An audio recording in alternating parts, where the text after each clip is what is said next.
હું તો ભગવાનનો ટંડેલ છું. સવારના વહેલા ઉઠીને ભગતજીએ અદ્ભુત ચરિત્ર કર્યું.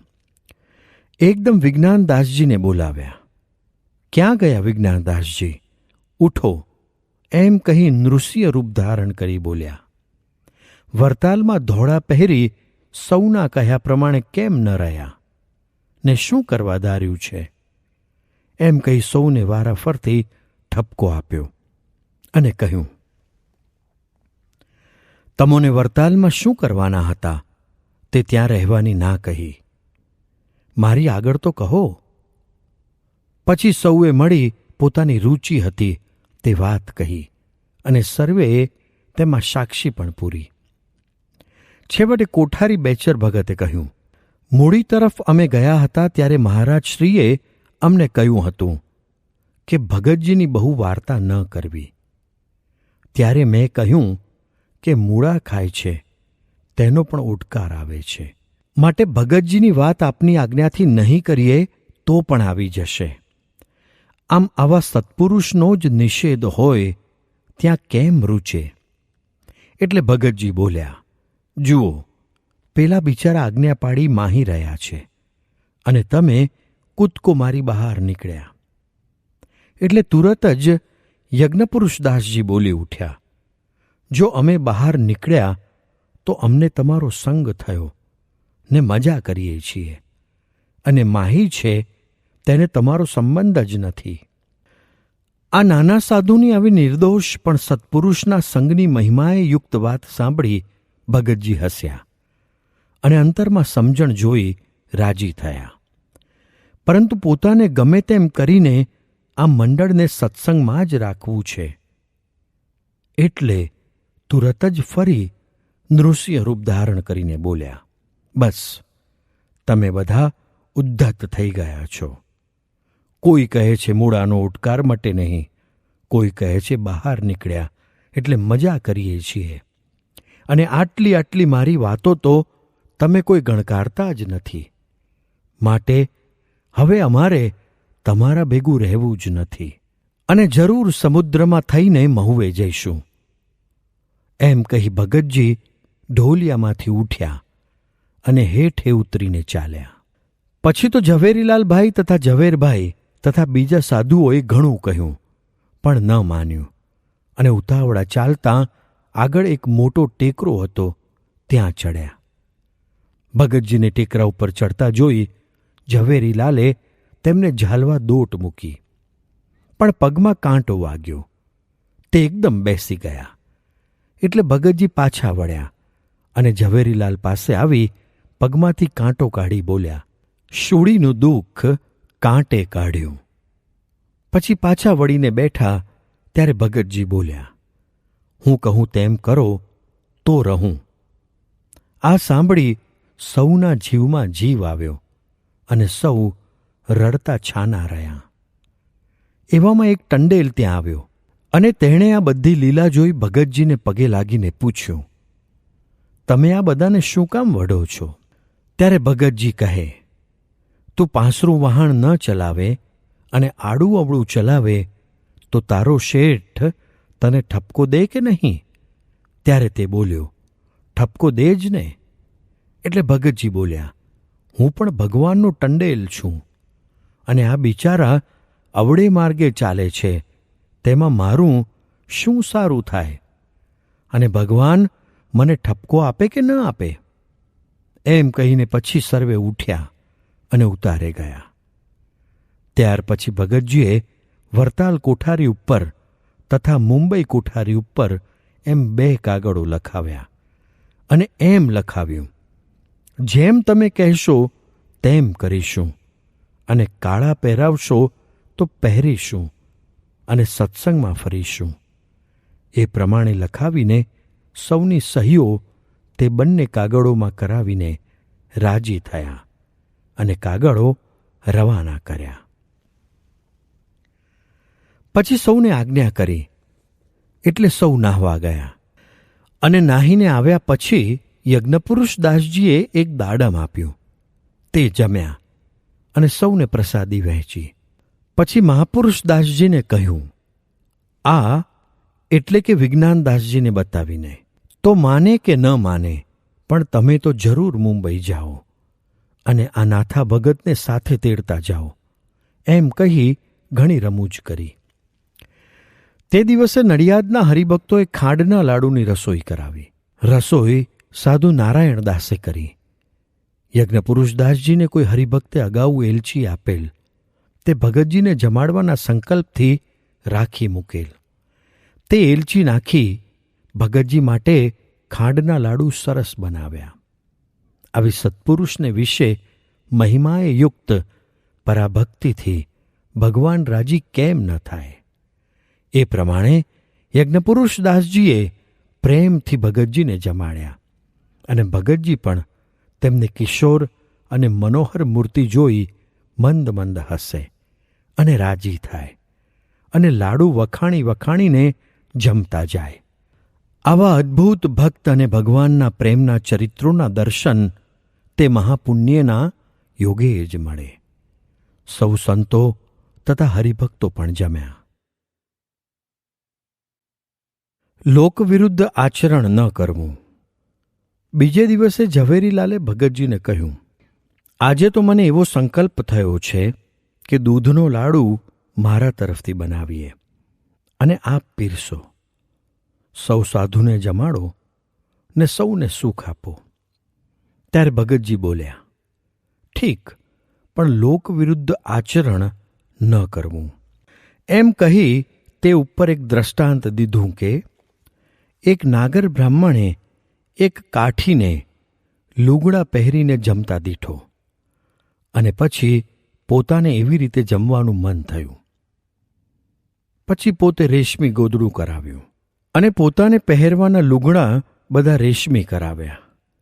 પછી બધા લુગડા પહેરી ખાટલા ઉપર ખાવા બેઠો. તે વાત લોકોના જાણવામાં આવી. તેથી એને નાત બહાર મૂક્યો. પણ કોઈએ એમ તપાસ ન કરી કે રેશમી લુગડા હતા. તેવી જ રીતે દૂધનું તો જે જાણતું હોય તે જાણે, પણ ભગતજીએ ચૂરમું પીરસ્યું અને સૌ સાધુ જમ્યા. એમ અપવાદ આવે. માટે તમારે જમાડવાની મરજી હોય તો મોતીચૂરની રસોઈ કરાવો.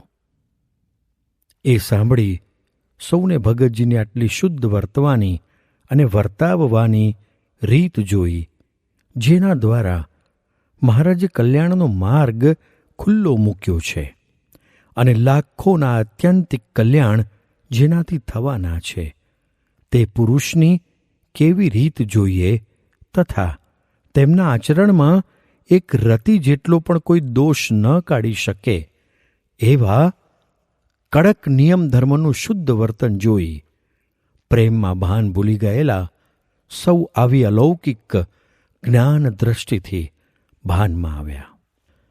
પછી પુરુષોત્તમ એટલે કે ભગતજીનો ભત્રીજો ગામમાં જઈ સારા સુખડિયા પાસે દૂધના મોતિયાના લાડુ બનાવી લાવ્યો.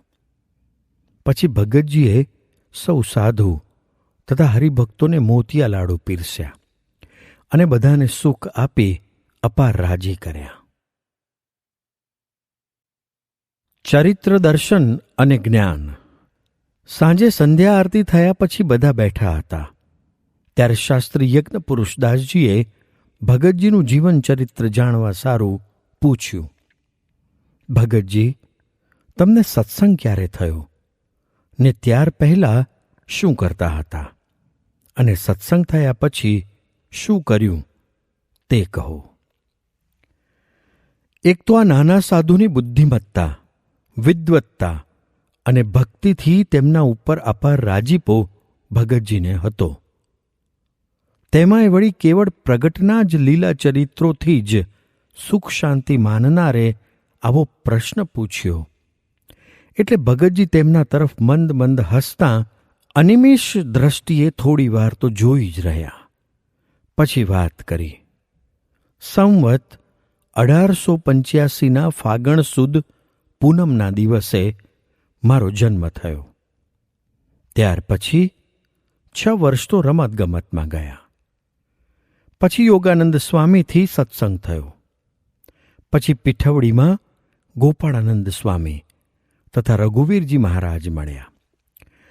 ત્યાર પછી 10 વર્ષ સુધી દર વર્ષે 2 માસ ગોપાળાનંદ સ્વામી પાસે સમાગમ કર્યો.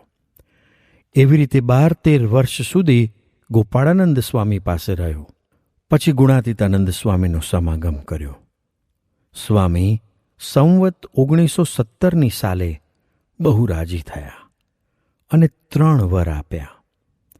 પછી નિરંતર જૂનાગઢ રહ્યો અને સંવત 1920ની સાલે સ્વામીએ સ્થિતિ કરાવી. ત્યાર પછી મને સત્સંગ બહાર કર્યો અને પાછો માહી લીધો. સંવત 1923માં સ્વામી ધામમાં ગયા. ત્યારે કેડે હું શુક સ્વામી તથા પવિત્રાનંદ સ્વામી પાસે રહેતો.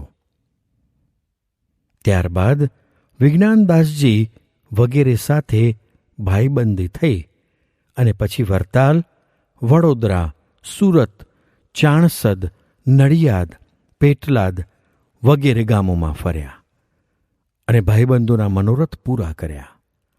અને પછી તમો વરતાલથી નીકળ્યા અને આજ ભેગા બેઠા છીએ. આ અમારા જન્મ અને કર્મ અમે તમને કહ્યા. એવી રીતે પોતાનું દિવ્ય ચરિત્ર અતિ વિસ્તારથી કહ્યું, પણ આ તો દિશ માત્ર લખ્યું છે. આમ વાતો કરતાં રાત્રિના 2 વાગ્યા એટલે સૌને સૂવાની આજ્ઞા કરી. મિથ્યા દોષારોપણ ન કરવું.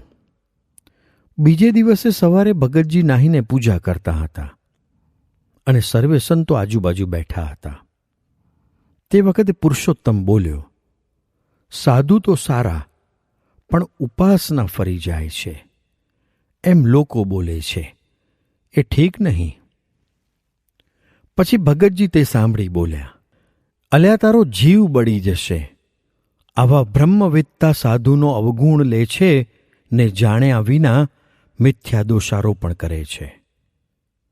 તે સાંભળી તે હાથ જોડી બોલી ઉઠ્યો, મને માફ કરો, હું તો લોકોનું બોલેલું કહું છું. ત્યારે ભગતજી કહે, તપાસ કર્યા વિના કંઈ ન કહેવું. એમ કહીને એક દ્રષ્ટાંત આપ્યું. એક શાહુકારે સદાવ્રત બંધાવેલ. ત્યાં કાશીથી 5 ભણેલા બ્રાહ્મણો આવ્યા. તે 5 સદાવ્રતમાંથી ઘી, સાકર, લોટ લઈને જતા હતા. તેવામાં માર્ગમાં સમડી સર્પને મોઢામાં લઈને ઉડતી જતી હતી.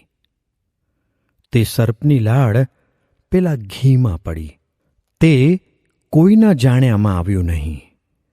પછી તો બ્રાહ્મણો રસોઈ કરી અને જમ્યા અને સર્પનું ઝેર ચડવાથી 5 મરી ગયા. તે 5 બ્રાહ્મણો મર્યાની 5 બ્રહ્મહત્યા થઈ. તે પાપ કોના માથે નાખવું એમ ચિત્રગુપ્ત ધર્મરાજાને પૂછવા આવ્યો.